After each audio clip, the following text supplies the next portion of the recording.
Puretaan Mazdan 20B kolmeroottorimoottori.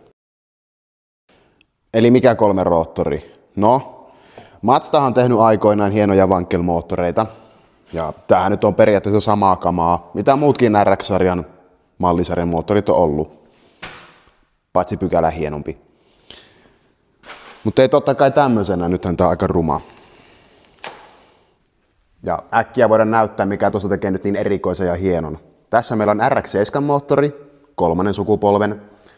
Ja suurimpana erona voi huomata, että tässä on vain 2 kiertomäntä kammiota, minkä sisällä totta kai kiertomännät pyörii. Ja joka ikinen vankelkone on ollut tuotantoautoissa 2-roottori, pois lukien tämä.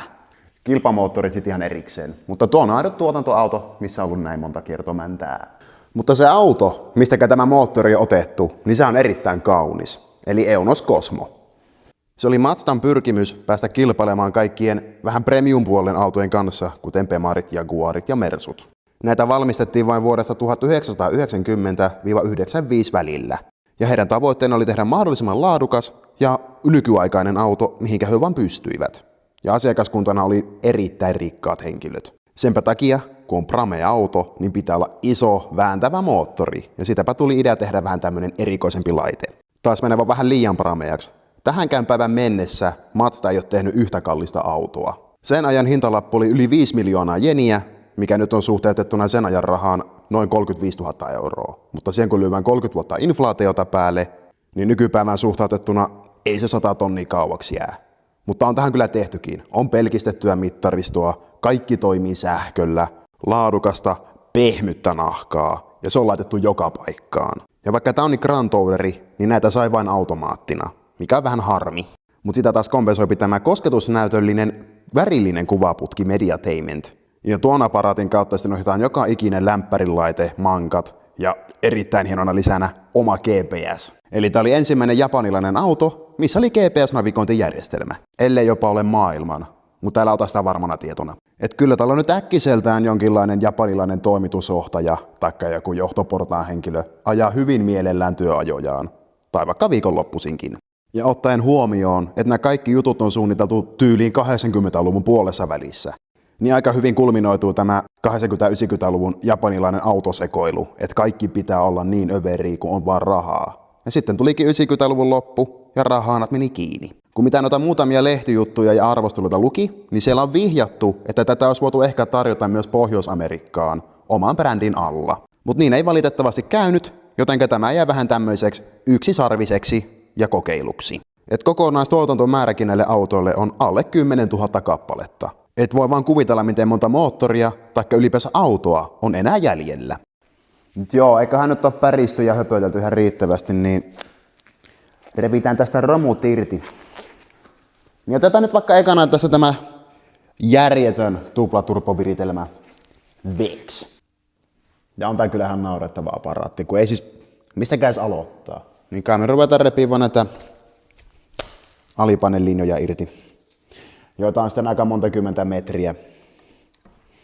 Ja ihan joka ikistä vakio-osa juttua me ei näytetä, koska ensinnäkin ne on hirmu tylsiä. Ei teitä nyt oikeasti kiinnosta tämmöiset hapettuneet kakkakököt ja toiseksi näitä on ihan liian paljon.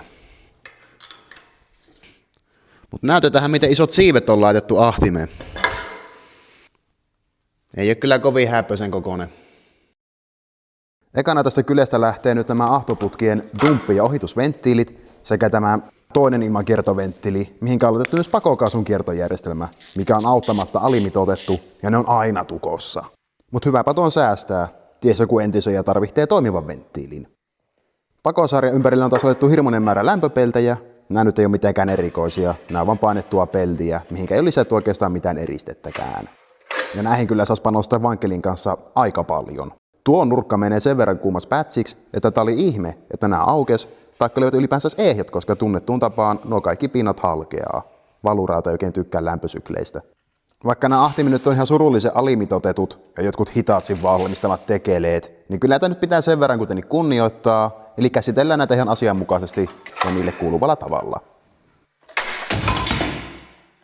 Mutta tämmöistä pötikkää nyt joutakin puotella. Tää on vähän tämmönen huono vitsi. Mut joo, paperillahan tää voi näyttää hienolta, kun on 2 ahinta laitettu autoon, mutta nämä on auttamatta ihan liian pienet. Ja parhaimpana ajettu loppuun. Eli nämä ihan hyödyttömät joka tapauksessa. Molemmat puoliskot on ihan kaput. Mutta jos tää on naurettava vitsi, niin otahan kun näet miten näitä ohjataan. Kun täällä on näitä venttiileitä ja läppiä aika paljon. Japanin päässä edellinen omistaja vähän villintynyt näiden tuninkiletkujen kanssa. Kun tänne on tänne ripoiteltu tämmöisiä feikki-aanaliittimiä. Ja se näyttää jymäkältä sun muuta, mutta siellä menee alla tommonen kumiletku. Ja nämä on niin halavat, että tuottaa aika paljon päävaivaa saada nämä irti. Varsinkaan, ettei vauriteta näitä koneenkaroja. Ja tuo, mikä tuosta nyt lähti irti, niin siinä kerätään jäähytinneeste tähän kaasuläppäkoteloon. Eli sillä ohjataan nyt kylmärikastuksia mekaanisesti. Selkeä lähtee tämä harrastajien haluama yläimusarja. Tää on heidän keskuudessaan se ikoninen juttu ja täysin toimiva. Harmi vaan, kun tämä ei sellaisenaan mahdu RX-7 konetilaan, koska tuo alempi imusarja on liian korkea, joten se pitäisi pätkästä ja madaltaa. Niin tää koko rotanpesä, harrastajien termi. Et pari hassua täältä on säästetty jollekin EGRlle sun muuta, mutta valtaosa näistä kaikesta muusta on tarkoitettu vain ahtimille. Ja tää ei oikeastaan ikinä toimi. Et täällä on jo ennestään niin katkennut näitä kumiletkuja. Nämä menee niin rapsakaksi. Eli ei näitä tarvii edes vedellä, kun nämä katkee irti. Ei ole kovin pitkäikäinen viritelmä. Mutta tää on ihanin vaihe. Nämä kaikki saapi vaan repiä täältä pois. Ja suurin syy varmaan sille, minkä takia tämä ei oikeastaan ikinä toimi, niin ne sähkötoimiset venttiilit vuotaa läpi. Ja ihan samaa kakkaa ne käytti sitten myöhemmin RX-7 ohjaamiseen. Mutta onkin ollut siihen aikaan sitä uusinta teknologiaa, mitä haluaisivat tehdä mahdollisimman tasaisen ja vakaan tehokäyrän. Ja aikoinaan mä omaankin tein tämän huollon, eli vaihdettiin semmonen 8 metriä tänne letkua, ja toista kertaa en kyllä tee. Et sen takia näihin laitetaan aina yksi iso ahin, korjaantuu aika monta ongelmaa kerralla.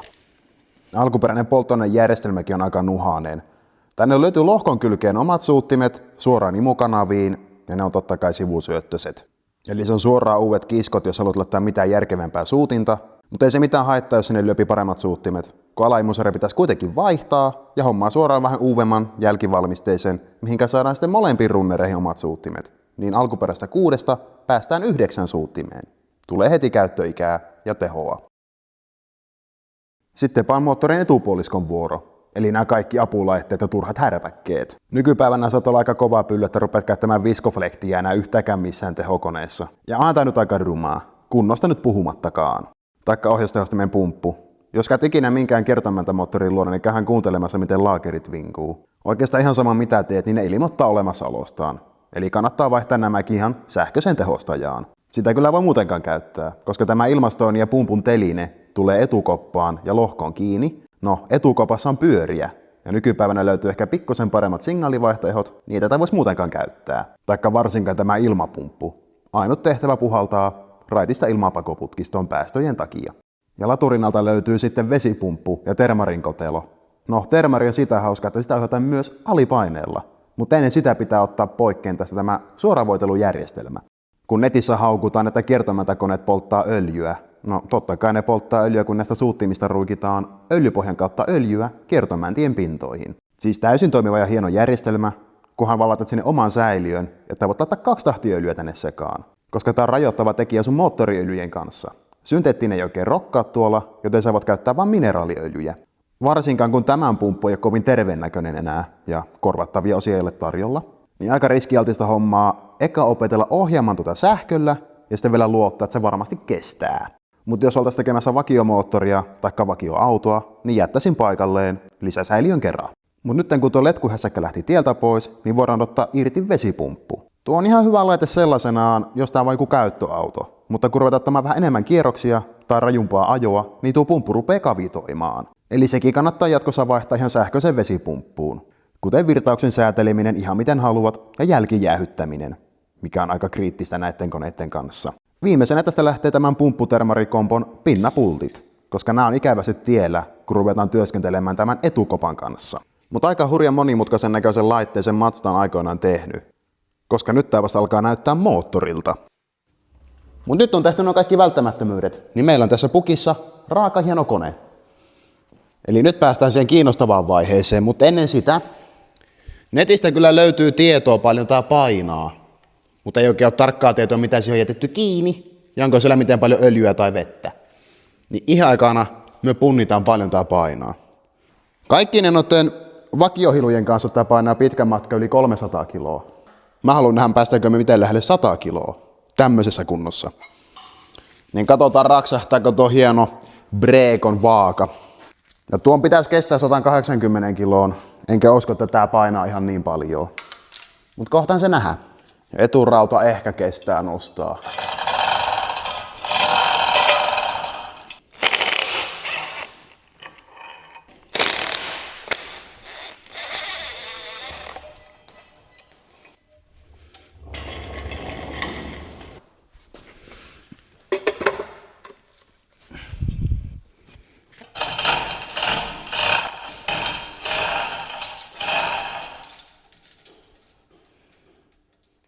Kyllä, 116 kiloa. Mutta nyt tiedetään paino, niin seuraavaksi pitäisi tietää varmaan koneen kunto. Sehän nyt näissä mukava etu Mazdan vankelkoneessa, että tämä on modulaarinen rakenne. Eli kaikki nämä osat on vaan nidottu päällekkäin. Ja järjestys on vähän hauska. Jos verrataan 2 roottoriin, niin sähän purat sen vaan peräpäästä alkaen. Mutta nyt kun tähän on lisätty tämmöinen 3. aparaatti, niin meidän pitää saada ekana ensimmäinen kiertomäntä purettua, jonka jälkeen hypätään taakse ja sitten vasta puretaan keskimmäinen. Eli koko homma alkaa sillä, että poistetaan öljypohja. Tääkin on vähän niinku turha. Tää on vääränmuotoinen RX-7 koppaan, koska tähän löytyy tämmönen ikävä pahka nostoputken takia ja tästähän vaihtuu etukoppa. Jotenka eipä se pohjan laippakaan enää ole samanlainen, joten tämä öljypohjakin on jatkossa täysin turha. Mutta korkkitiivisettä täällä ei enää oo. Eli tää on varmaan niitä harvoja moottoreita, mitkä ei vuoda öljyä allensa. Ja nyt oli ensimmäiset pelon hetket. Miten paljon muhjua tai roskaa täällä pohjassa on. Ja yllättävän vähän. Täältä ei lähde mitään muuta enää irti kuin tää nostoputki. Sen jälkeen voidaan keskittyä tähän etupakkaan.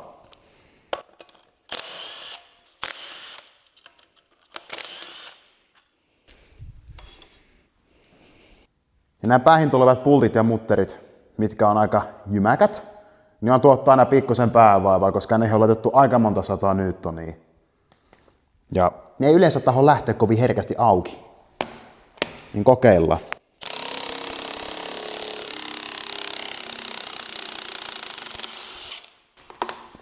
Tää oli yllättävän kivuton. Sitten on koko etukopan vuoro.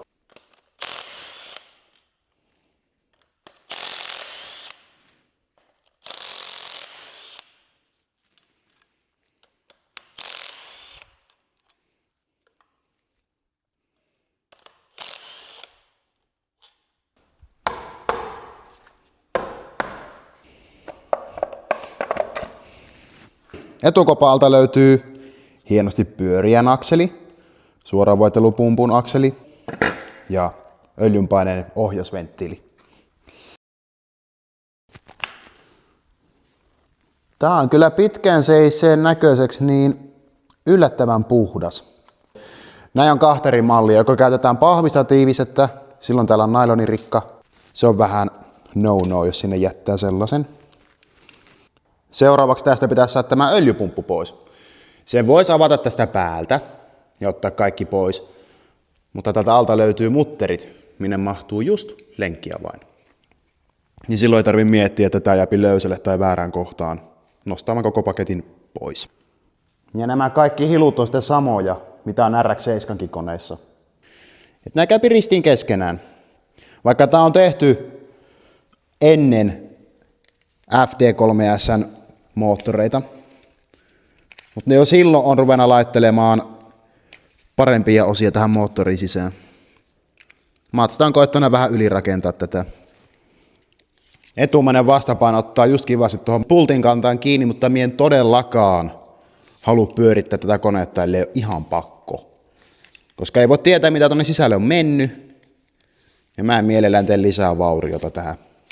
Yhtään sen enempää kuin on pakko. Ja nyt sen pitäisi nostaa kokonaan pois.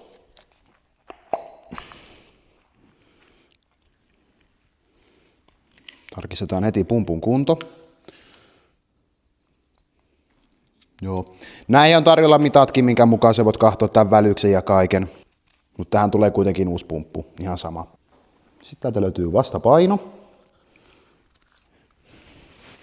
Nämä on kaikki laitettu hienosti kiilaan, mikä menee sitten vain yksinpäin paikalleen. Täältä löytyy 2 laakeria.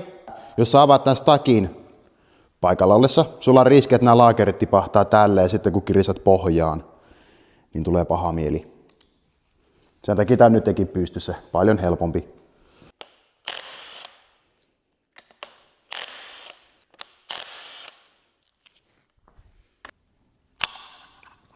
Sitten kohon tiukka. Löytyy se toinen laakeri.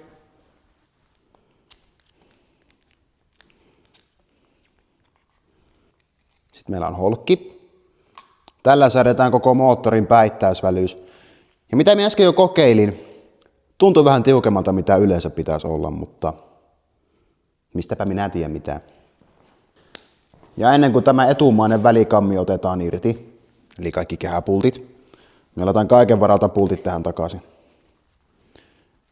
Koska tässä on päätyratas, mitä vasten pyörii kiertomäntä. Minä en halua puottaa sitä tuonne.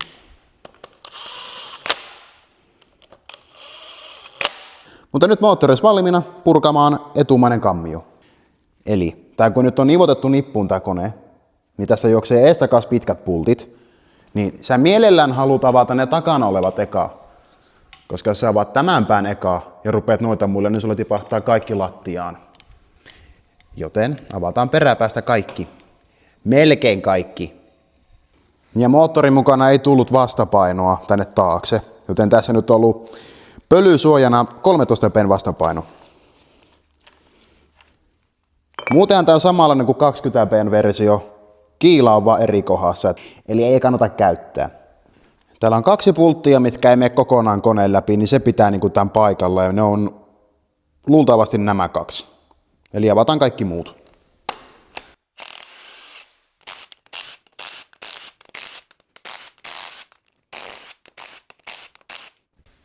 Kas näin. Jos on oikea matikka, niin kaikkien pitäisi olla pitkiä.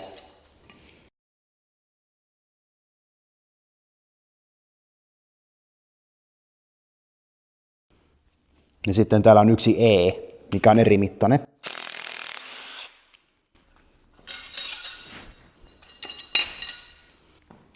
Ja sitten täällä on laitettu vähän paksumpia pultteja sekaan vahvuuden takia.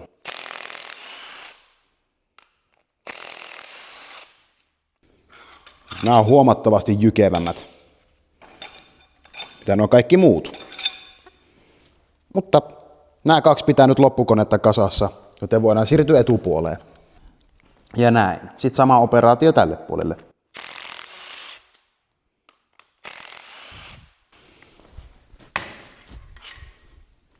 Niin nämä on ihan tyngät.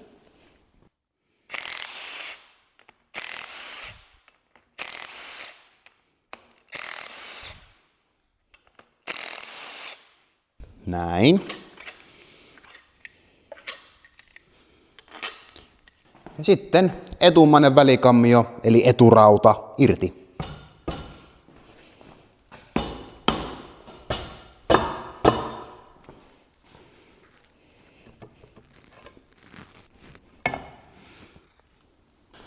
Siellä on meidän kiertomäntä. Millä on tehty aika rajuja muutoksia. Nämä kevennyseleet ei ole nimittäin Mazdan tehtaan jäljiltä.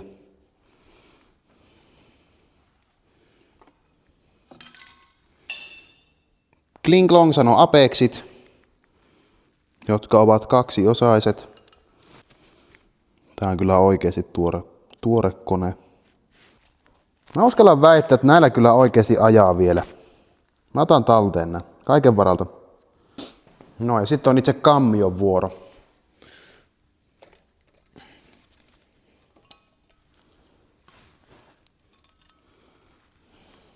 Ja ennen kuin voidaan jatkaa purkamista takakammioiden kohdalla, niin tää akseli pitää purkaa, koska tää on 2-osainen. Tää etumainen kaula, niin tää on irrallinen osa. Eli se on vaan pujotettu tähän akselin päälle, niin tää pitää nostaa ekana pois. Ja me jo eka kokeilin, niin on aika napakka. Eli ei ruveta niinku kylmiltään kokeilemaan, vaan annetaan lämpöä. Pyritään jättämään noin 100 asteeseen.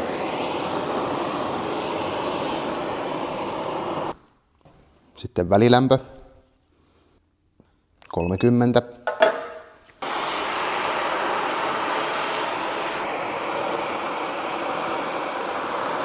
No niin. Nyt tämän pitäisi olla 100-asteinen kartion juuresta, mikä tässä nyt oli ongelma koko ajan, kun ei täho irrotaa. Nyt menee jäykäksi. Kun mä en oikeasti halua rikkoa tätä akselia. Tää on kuitenkin useamman tonnin arvoinen. Enempää ei lähe.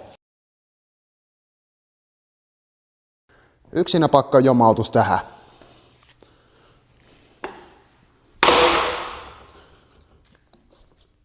Tsadam. Se on irti. Sitten vaan ulos vedin poikkea. Ja toivon, että akseli ei vääntynä tässä operaatiossa, mutta se tiedetään sitten vasta, kun tää on heittokellojen välissä. Niin ja tää tumppi, jos vielä 100-asteinen, niin kannattaa ihan varoa. Jaa. Kiila on laitettu sikamassat vielä, eli tää ei ole kokonaan ollut pohjassa. Mutta nyt kun tuo pistola on tehty, niin me voidaan purkaa täältä peräpäästä kaikki.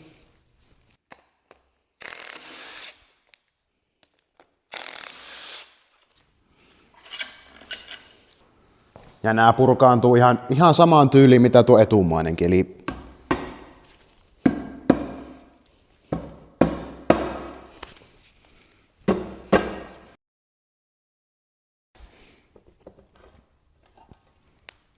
näin. Takarauta. Kiertomäntä veksi.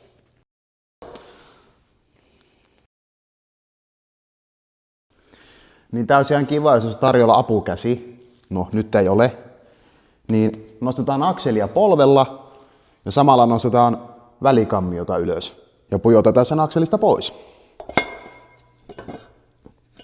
Vielä. Vielä. Ja varovasti.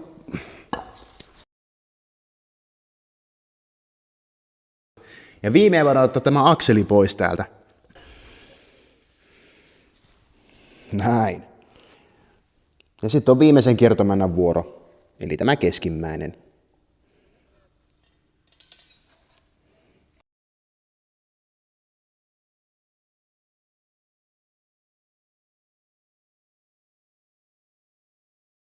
Näin. Ja jäljelle jäi meidän läskirauta, mikä on tämä arvokkain osa koko moottorissa. Tää painaa sitten ihan tolokun paljon. Et mielellään tätä mien puolta. Sitten tulee paha mieli.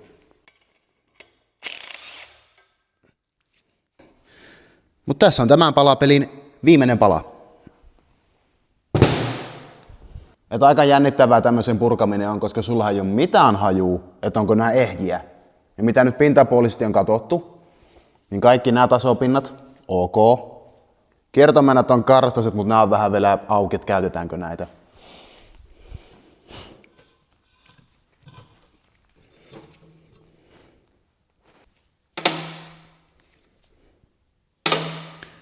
Kaikki 3 kiertomäntäkammia näyttää erittäin hyvältä, koska nämä on kertaalleen vaihdettu. Ja sen tietää siitä, että kun meillä on 20p stanssi, niin tähän on yleensä leimattu moottorin numero. No, mistäkään näistä 3 sitä stanssia ei löydy.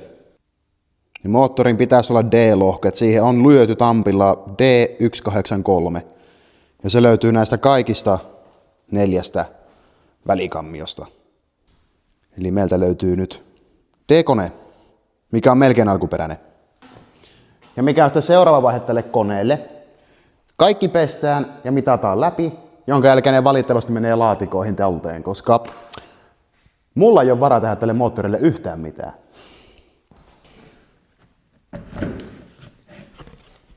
Eli jos minä olisin ollut viisas, niin mä en olisi nyt tälle moottorille yhtään mitään, kun tää saapui, vaan laittanut suoraan eteenpäin myyntiin. Mutta muuten meillä olisi tämmöistä hienoa purkuvideota tästä moottorista. Ja tää on ollut mun ikuinen unelma siitä asti, kun mulla RX on ollut, että tämmönen moottori on. Se on vaan sääli, että tällä ei tapahdu mitään. Ainakaan vielä.